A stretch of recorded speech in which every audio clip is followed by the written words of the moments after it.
힐러커스 데이터 애널리틱스 팀의 데이터 엔지니어 박민지라고 합니다. 네, 이번 세션에 준비한 것은 이제 클라우드 데이터 제대로 활용할 수 있는 3가지 세션을 준비했고요. 네, 저는 지금 이제 클라우드 기반으로 데이터 아키텍처를 설계를 해주는 이제 실무자로 일을 하고 있고요. 이제 일을 한 지 이제 4, 5년이 되어 가고 있는데, 그 과정에서 이제 고객들이 원하는 요구사항을 잘 반영을 해서 빅데이터 아키텍처를 설계를 해주고 디자인을 해주고 제안을 하는 과정에서 원하는 고객의 요구사항을 정리를 해서 3가지 아키텍처로 좀 정리를 해서 공유를 드리려고 합니다.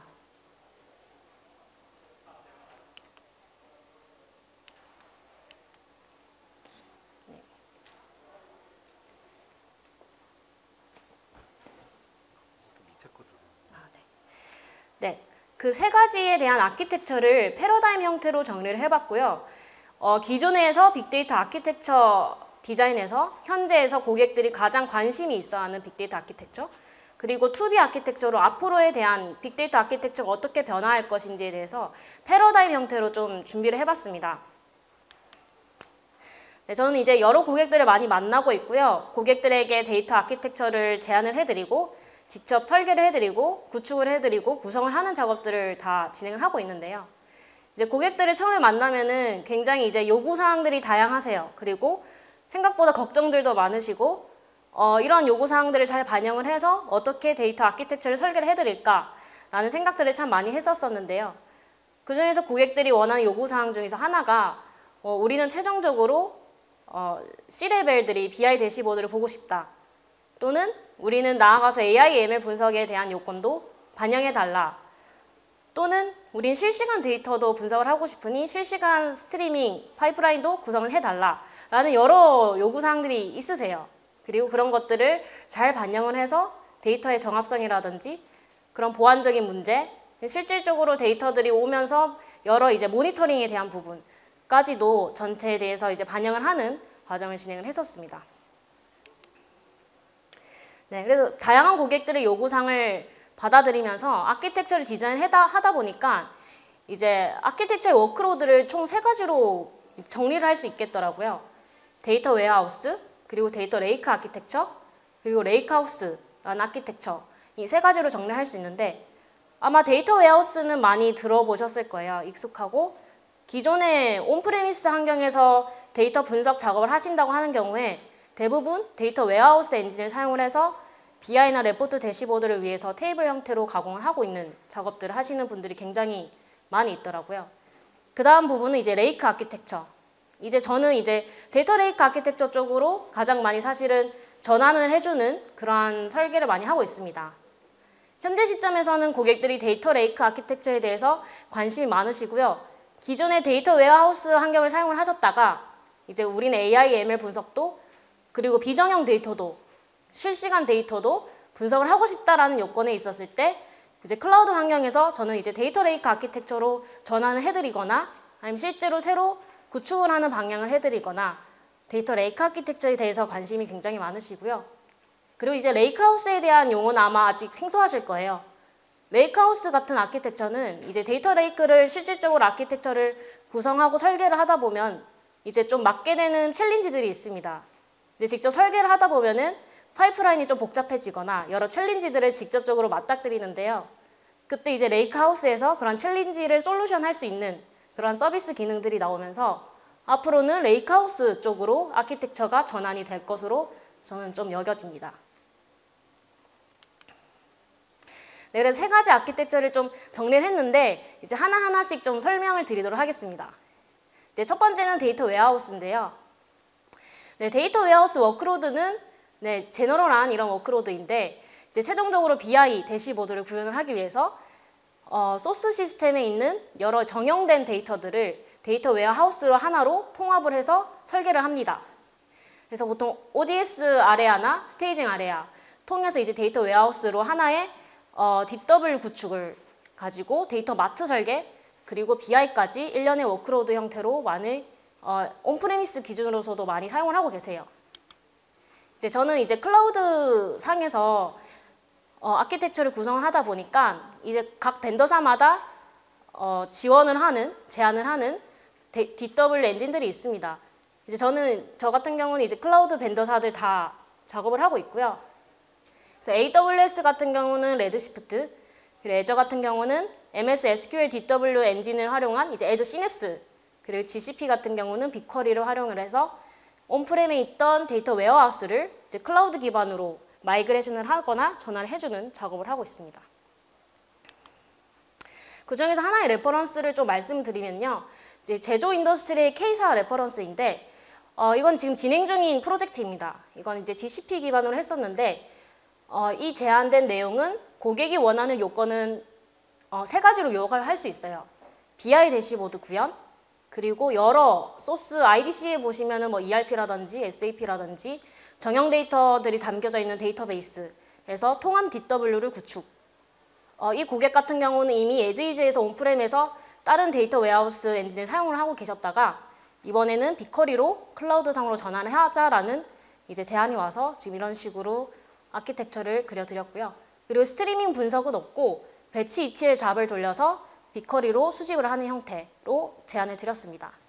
그래서 기존의 ODS 영역이라든지 스테이징 영역 같은 것들을 다 빅쿼리 위로 로드를 해서 변환하는 작업을 지금 진행 중에 있습니다.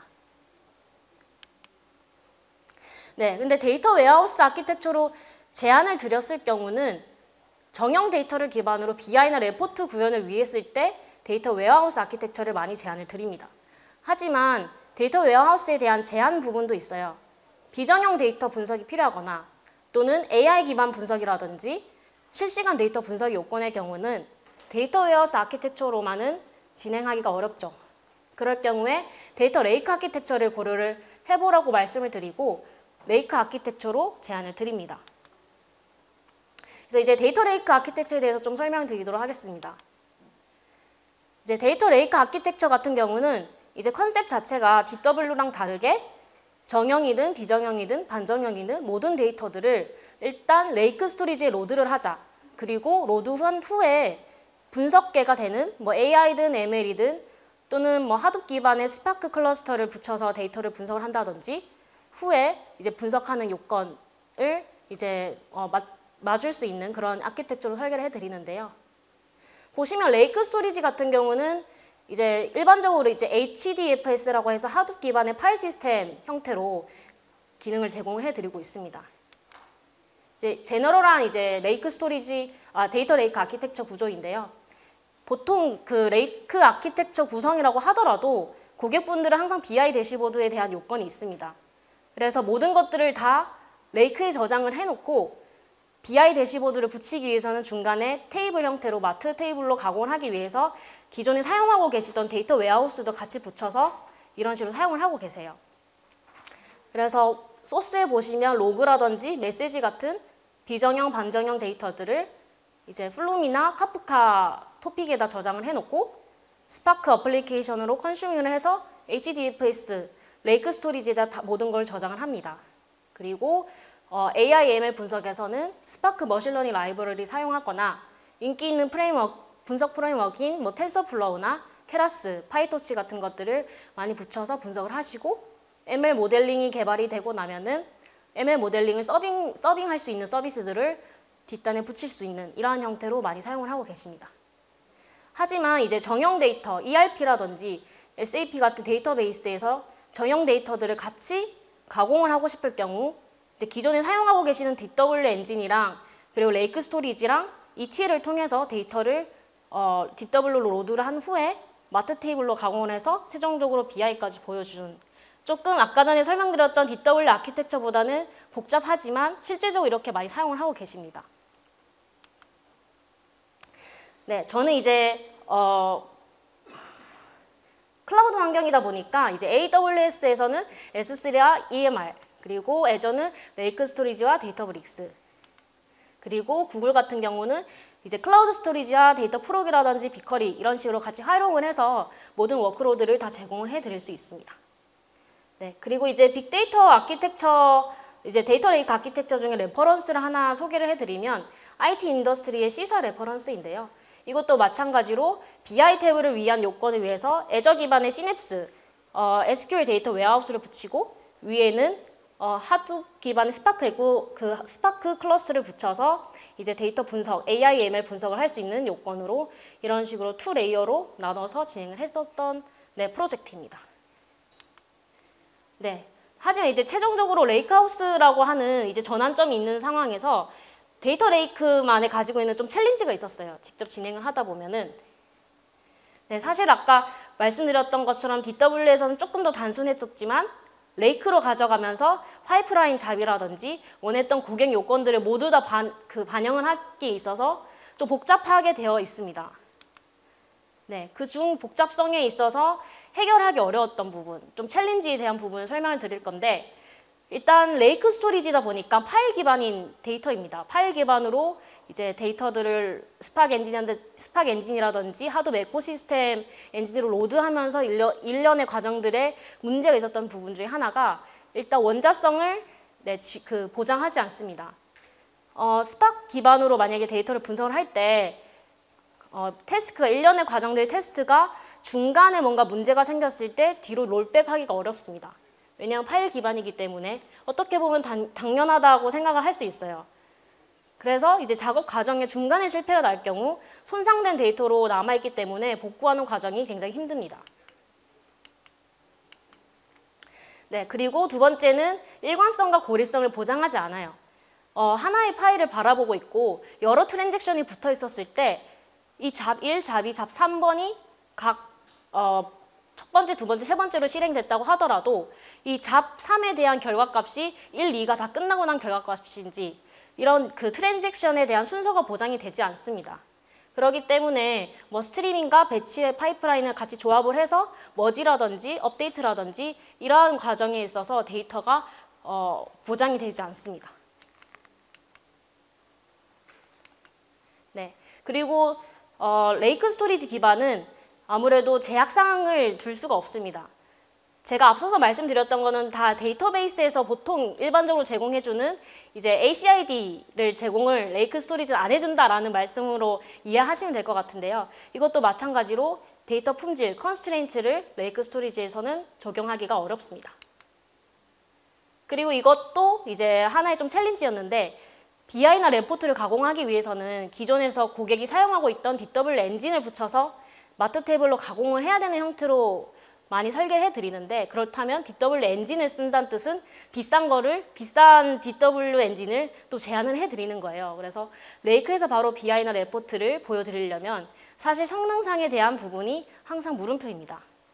그렇기 때문에 DW 엔진을 붙여서 마트 테이블로 가공할 때는 성능상 확실히 뭐 좋게 될 수 있으니까 그런 부분들로 많이 제안을 드리고 있습니다.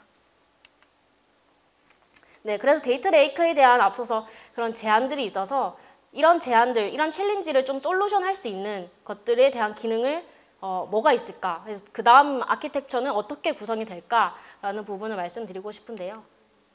네, 그래서 이제 데이터 레이크하우스라는 아키텍처 구성이 이제 새로 좀 등장을 하게 되면서 데이터 레이크 위에 메타데이터와 거버넌스 레이어가 있어서 말씀드렸던 그런 ACID를 보장을 할 수 있는 형태의 서비스가 등장하게 되었습니다. 그 부분은 이제 데이터브릭스에서 레이크하우스를 소개해드리는 장표로 넘어갈 건데요. 이 부분 데이터브릭스의 임상배 이사님께서 발표를 진행해 주도록 하겠습니다. 네, 안녕하세요. 저는 데이터브릭스 코리아 임상배라고 하고요. 솔루션 아키텍트로 근무를 하고 있습니다. 지금 앞에 민진님께서 발표해 주신 레이크하우스 내용 관련해서 조금 더 설명을 좀 드리도록 하겠습니다. 우선 데이터브릭스는 2013년에 회사가 창립이 됐고요. 글로벌하게 7,000개 이상의 고객사를 확보를 하고 있습니다. 그리고 여러분들이 잘 알고 계시는 스파, 그리고 지금 레이크하우스의 가장 코어가 되는 델타 레이크, ML옵스를 뒷받침해주는 ML플로우, 이런 오픈소스들을 만들고 엔터프라이즈 기술 지원을 하는 회사고요. 데이터브릭스의 레이크하우스 아키텍처를 한마디로 말씀드리면 하나의 플랫폼에서 기업 내 보유한 모든 종류의 데이터, 그리고 모든 종류의 워크로드, 그 모든 종류의 워크로드는 보통 평면적인 분석을 하는 SQL 플러스 요즘 많이 과제를 최근에 몇 년 동안 수행하시는 AI, ML 관련된 내용까지 함께 포함을 합니다. 이 레이크하우스 아키텍처를 구축하기 위해서 가장 코어가 되는 컴포넌트가 델타 레이크라는 컴포넌트고요. 저 델타 레이크라는 컴포넌트는 우리가 알고 있는 오브젝트 스토리지 위에 설치해서 쓰도록 그렇게 되어 있습니다. 그래서 우리가 지금 쓰고 있는 S3나 애저로 보면 ADLS Gen2 같은 스토리지 위에 저 델타 레이크라는 컴포넌트가 올라가게 되고, 저 컴포넌트가 올라가게 되면 기존에 우리가 쓰고 있는 저런 오브젝트 스토리지 자체는 대부분은 업앤드 온이고 굉장히 정적인 스토리지입니다. 근데 저 델타 레이크라는 기술이 딱 들어가면서 컴포넌트가 올라가면 제가 마치 DBMS와 유사하게 트랜잭션도 제공하고 업서트, 딜리트, 랜덤 액세스에서 특정 레코드를 지우거나 특정 레코드를 업데이트 쳐주는 그런 연산을 지원하게 되는 거죠. 그래서 우리가 예전에 갖고 있는 오브젝트 스토리지에 대해서 오브젝트 스토리지는 이런 제약사항이 있어. 그래서 우리는 이걸 하기 위해서 해결하기 위해서 더 많은 어떤 컴포넌트가 필요해라고 해서 컴포넌트들을 계속 쌓아가게 됩니다. 근데 문제는 그렇게 복잡한 아키텍처를 구축하게 되면 이게 결국에는 나중에 기술 부채로 돌아오기 때문에 그런 것들을 어떻게 하면 쉽고 간편하게 해결할 건지에 대한 해답으로 나와 있고요. 보통은 레이크하우스 기반으로는 우리가 작업을 할 때 데이터 레이크로 한다라고 하면 트랜잭션 처리가 없기 때문에 불편한 부분이 있고, 보통은 실시간 레이어랑 배치 처리하는 레이어를 별도로 둡니다. 그래서 우리가 예전에 람다 아키텍처라고 좀 복잡한 그런 기술 컴포넌트를 그렸던 이유 중에 하나가 저 데이터 레이크 자체가 지금 레이크하우스 델타 레이크 같은 기능을 제공하지 못하기 때문에 그런 굉장히 복잡한 아키텍처를 그리게 되었습니다. 델타 레이크를 조금 더 살펴보면 우선은 애시드 트랜잭션을 지원하고요. 하나의 기술에서 스트리밍하는 부분 그리고 배치 처리하는 부분 함께 제공을 합니다. 데이터를 실제 처리하는 분 입장에서 보시면 기존의 데이터 레이크로 그 프로젝트를 하다 보면 어려운 것 중에 하나가 ETL 작업을 막 하셨어요. 근데 얘가 스키마에 대해서 정합성 같은 거를 보장하지 않기 때문에 작업을 하고 나중에 실렉트로 데이터를 딱 열어보시면 내가 원하는 것처럼 안 들어있고 그냥 널널널 들어가 있는 경우도 굉장히 많고요. 아무 오류가 나지 않았는데. 그래서 실제 이제 분석하시는 분 입장에서는 좀 어려운 그런 상황이 발생을 하는 거죠. 그리고 또 하나는 요즘은 분석 작업 하시는 분들이 내가 지금 분석하는 작업을 재현을 하기 위해서 분석하는 시점에 어떤 데이터를 썼는지를 가지고 그거를 리프로덕션을 하고 싶어 하세요. 근데 문제는 기존에 우리가 갖고 있는 데이터 레이크에 있는 스토리지 기술들은 이렇게 데이터에 대한 버저닝을 물리적으로만 할 수 있습니다. 무슨 얘기냐면 테이블 할 때 무슨 테이블 이름 언더바 날짜 이름 해서 PPT 만드실 때 파이널 막 붙이시고 1, 2, 3, 4 붙이시잖아요. 그런 것처럼 테이블을 막 그렇게 만들어요. 왜냐하면 구분할 수가 없고 내가 이 ML을 돌렸을 때 그 당시 데이터를 재현할 수 없기 때문에. 근데 델타 레이크에서는 이런 기능을 타임 트래블이라는 기능으로 제공을 합니다. 다음 또 좋은 것 중에 하나가 성능 최적화예요. 이건 제가 한 10년 넘게 하드볼 하면서 느꼈던 것 중에 하나인데, 오브젝트 스토리지에서 할 때는 성능이 항상 제일 큰 이슈가 됩니다. 이게 다 리모트 리드가 일어나고 이 리모트 리드를 어떻게 하면 줄여야 될지, 그리고 또 하나는 대부분의 성능 최적화가 디렉토리 컨셉의 파티션 프루닝으로 해요. 그래서 내가 어떤 데이터만을 읽겠다라는 거를 물리적인 디렉토리만을 지정을 하는데 실제 데이터 처리해 보시면 경험해 보셨겠지만 부족합니다. 그래서 마치 DB처럼 조금 더 빠른 그런 인덱싱 기법들을 요구를 하는데 현재 오픈소스로 나와 있는 특히 오브젝트 스토리지 상에 돌아가는 기술들은 이런 것들을 제공하지 않습니다. 하지만 델타 레이크를 인스톨을 하시면 그 기능을 쓰실 수가 있으세요. 데이터브릭스가 제공하는 기술은 클라우드 중립적으로 되어 있습니다. 제가 앞서서 말씀드렸던 신뢰성이나 성능 관련된 부분을 조금 더 설명을 좀 드려보도록 하겠습니다. 우선 여기 보시면 일관성 보장 관련해서는 보통은 우리가 파일 기반으로 데이터를 수집할 때 보시면 데이터가 막 인서트 될 때 배치성 들이고 그리고 막 리얼타임으로 막 들어올 때 보면 이 데이터가 내가 지금 타깃으로 하는 테이블 스키마와 그러니까 스키마가 같은지를 보통은 체크를 하지 않습니다. 체크할 방법이 없기 때문에. 그래서 나중에 데이터 다 받아보고 쿼리를 날려보지 않으면 내가 정확한 데이터를 수집했는지 안 했는지를 아실 수가 없어요. 근데 그 델타 레이크 안은 저런 거를 체크하는 기능이 있습니다. 그래서 내가 컬럼 5개짜리에다가 6개짜리 컬럼을 막 집어넣으려고 하든지 혹은 데이터 타입이 맞지 않은 데이터를 밀어넣으려고 하면 오류 발생을 해요. 그래서 나중에 후처리가 아니고 데이터를 수집하는 시점에 그런 오류 같은 거를 확인하실 수가 있고, 운영하시다 보면 어려운 점 중에 하나가 파일들이 굉장히 자잘한 파일이 많이 생기고 만들어져 온 파일들도 얘네가 좀 이분하게 예쁘게 사이즈가 균등하면 좋은데 어떤 건 크고 어떤 건 굉장히 작고, 그럼 결국에는 작업을 해보시면 성능 이슈가 생기고, 특히 클라우드에서 이런 시스템을 구축하실 때 성능 이슈가 생긴다는 거는 곧 비용이 높아진다는 그런 이유가 됩니다. 그래서 항상 클라우드는 비용을 굉장히 강조하고, 그걸 줄이기 위해서 가장 중요한 게 성능인데, 그런 성능을 델타 레이크 가지고 작업을 하실 수가 있습니다. 데이터 변경 관련해서 기존에 우리가 정보계에서 썼던 그런 업무 로직들을 데이터 레이크에 쉽게 못 가는 이유 중에 하나가 업데이트, 업서트, 딜리트 이런 것들을 연산을 아예 지원하지 않기 때문에, 퍼블릭 클라우드에서 오브젝트 스토리지 상에서는 그런 연산 자체를 지원하지 않기 때문에 기존의 정보계에 있는 업무를 마이그레이션 할 때 굉장히 어려워지는 거죠. 새로운 컴포넌트를 계속 써야 되고. 하지만 델타 레이크는 그거를 함께 제공을 하고 있고요. 타임 트래블이라고 해서 내가 데이터를 딱 찍으면 이 데이터의 초기 버전, 과거의 특정 버전으로 실제 타임머신을 타듯이 데이터를 가지고 이렇게 이동을 하실 수가 있습니다. 델타 테이블을 조금 더 살펴보면 지금 보시는 것처럼 우리가 보통은 일반적으로 프로젝트를 할 때 크리에이트 테이블하고 팟케이 테이블 하겠다 이렇게 하는데, 델타 테이블은 그 팟케이를 델타라고만 바꿔주시면 돼요. 그러면 굉장히 편하게 작업을 하실 수가 있습니다. 그 델타 테이블을 조금 더 살펴보면 보통은 지금 보시는 것처럼 팟케이 파일들이 있는데, 일반적으로 저 팟케이 파일만 가지고는 트랜잭션 제공할 수 없기 때문에 데이터브릭스에서 개발을 한 저 델타 레이크라는 컴포넌트는 마치 데이터베이스와 유사하게 트랜잭션 로그를 담는 디렉토리가 새로 생겨요. 그래서 저기에 누가 어떤 트랜잭션을 어떻게 했다라는 정보를 유지를 하도록 되어 있습니다. 그 스팍 API를 가지고 프로젝트를 하신다라고 하면 지금 저렇게 보시는 것처럼 크리에이트 테이블 하실 때 팟케이 되어 있는 거를 델타라고만 바꿔주시면 돼요. 제가 델타 레이크가 실제 어떻게 동작하는지 노트북 환경으로 데모를 좀 보여드리도록 하겠습니다.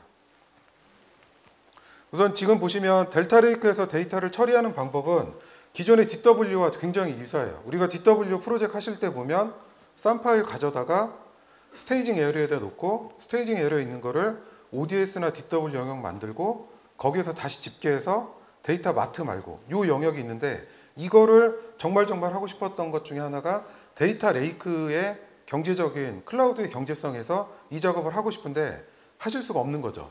왜냐하면 그런 기능들을 제공하지 않기 때문에. 근데 델타 레이크에서 이걸 어떻게 하냐면 기존의 DW와 유사한 방식으로 이렇게 하실 수가 있습니다. 그래서 처음에 초기 데이터 적재하면 저희가 편의상 브론즈 테이블이라고 부르고요. 이거를 클린징하고 해서 ODS나 DW 성격의 품질까지 올려놓으면 실버, 그리고 최종 BI 쪽에서 쿼리를 하실 수 있는 그런 테이블이라고 하면 그거 이제 골드 테이블, 집계 테이블이라고 이렇게 합니다. 제가 지금 해볼 거는 IoT 데이터를 우리가 받는다고 가정을 하고, IoT 데이터가 막 날라오는 거예요. 날라왔는데 처음에 처리한 데이터가 있고 조금 늦게 온 데이터가 있고 내가 보정해야 되는 그런 업무 로직이 있다고 가정을 하고 설명을 해드리도록 하겠습니다. 지금 보시는 거는 다 오브젝트 스토리지 상에서 돌아가는 그런 기술로 보시면 되고요. 원본은 제가 지금 한 770메가짜리랑 굉장히 작은 파일, 저 770메가짜리는 샘플로 한 토익 샘플로 한 640만 건짜리가 들어있는 작은 테이블인데, 저 데이터를 CSV로 되어 있는 거를 스팍으로 읽어서 한번 처리를 해보도록 하겠습니다. 그래서 우리가 지금 프로젝트 한다고 한번 생각해 보시고 잠시 개발자가 되셔서 한번 스팍으로 내가 IoT 데이터를 처리한다라고 보시면, 지금 보시는 것처럼 스팍으로 CSV 파일을 읽고요. 그리고 뒤에 날라온, 좀 늦게 날라온 보충 데이터를 또 읽어야 되니까 걔도 한번 읽어보도록 하겠습니다. 그래서 두 개를 읽고 얘를 우리는 파이썬으로 작업하시기보다는 SQL로 하시는 게 편하시기 때문에 SQL 처리를 위해서 임시뷰를 생성을 하고, 지금 보시는 것처럼 저렇게 크리에이트 테이블에서 한번 만들어보죠. 만들어보고 브론즈 테이블 만들어서 실렉트 한번 해보니까 624만 건 정도 들어가 있고요. 근데 문제는 이 브론즈 테이블 자체가 데이터가 수정이 필요한 데이터예요. 그래서 어떤 데이터는 센서 쪽에서 잘못 읽으면 999.99가 박혀서 날라오고요. 어떤 데이터는 늦게 읽어가지고 다음에 한 번 더 읽어서 데이터가 키값을 가지고 업데이트를 쳐줘야 돼요. 근데 문제는 데이터 레이크에서 이런 작업을 지원하지 않습니다. DB에서만 가능한 작업들이죠. 근데 델타 레이크를 쓰시면 이걸 그냥 오브젝트 스토리지에서 하실 수가 있어요. 지금 보시는 게 머지 인투 문으로 해서 저 머지 인투 문은 이미 아시는 것처럼 동일한 데이터가 있으면 업데이트 쳐주고요. 키값이 존재하지 않으면 인서트를 치는 겁니다. 그래서 업데이트 인서트를 한 방에 SQL을 하는 거고요. 그래서 저렇게 머지 문으로 그 뒤에 온 데이터를 적용을 하고요. 또 하나는 이제 문제 있는 데이터가 있는 거예요. 999.99 있는 데이터를 보정을 해야 되는데 보통 실무에서는 이런 데이터들을 처리하기 위해서 보통 하는 게 만약에 이게 미싱 밸류라고 하면 이 미싱 밸류가 일어났던 전과 후를 보고 평균을 치는 거죠. 그래서 아마 이 값은 이 평균 값으로 우리는 보정해서 쓸 거야. 이렇게 하는 이유 중에 하나가 널 값으로 되어 있다 그거 다 빼버리면 실제 데이터가 굉장히 많은 게 없어지기 때문에 데이터를 보정을 이런 식으로 합니다. 그래서 지금 보시는 것처럼 레그나 리드 함수를 가지고 오류 데이터를 보정을 하고 여기 보시면은 하단에 있는 게 처음에 오류 있던 테이블이에요. 근데 지금 이거를 정상적으로 보정을 한 그런 내용이 되겠습니다. 근데 이거 보정을 한 거는 이렇게 데이터를 만들어 놓은 거고 이걸 이제 실제 테이블에 적용을 하셔야 되잖아요. 그 적용을 하는 거를 아까와 동일하게 머지문을 가지고 수행을 했습니다. 그래서 지금 보시는 것처럼 ID 값이 똑같은 애를 보고 이제 업데이트를 쳐라 해서 이렇게 업데이트를 친 거죠. 여기 보시면 이렇게 업데이트 치고 혹시나 업데이트는 우리가 다 했지만 그럼에도 불구하고 오류 값이 있는 데이터가 있는지를 한번 보죠. 그래서 999.99 있는 거를 지금 한 640만 건 있는 데다가 오브젝트 스토리지에다가 때렸는데 딱 때리면 저기 시간을 밑에 보시면 0.23초 이렇게 나오잖아요. 그러니까 저게 그 굉장히 빠른 성능을 내는 이유가 아까 잠깐 설명드렸던 그 트랜잭션 로그에 내가 지금 갖고 있는 파일, 파케이 파일에 컬럼의 민맥스 값에 대한 통계 값을 가지고 있어요. 그래서 웨어절이 들어가서 그걸 평가를 할 때 실제 데이터 파일을 읽지 않아도 내가 어떤 파일만 읽으면 데이터를 처리하겠다라는 거를 그 통계값 기준으로 아는 겁니다. 그래서 이제 저런 트랜잭션 로그에 있는 통계값을 가지고 굉장히 빠른 성능을 내실 수가 있고요. 시간 여행 관련해서는 지금 보시면 이 테이블은 한번 적재하고 나서 제가 데이터를 변경을 했잖아요. 변경을 했던 내용이 지금 보시는 것처럼 남아있어요. 그래서 첫 번째 초기 적재했던 버전 0은 크리에이트 테이블 했을 때 처음 있었던 버전이 있고요. 그 뒤에 머지를 2번을 했죠. 그래서 저 머징을 했던 그런 기록들이 남아있고 특정한 업무적인 요건이 있어서 내가 오류가 있던 그 내용을 다시 한번 읽어야 돼요. 오류가 났던 내용으로 다시 한번 돌아가야 돼요. 그럼 이거를 예전에 어떻게 했냐면 원본 데이터를 다시 적재를 하시는 거예요. 재적재.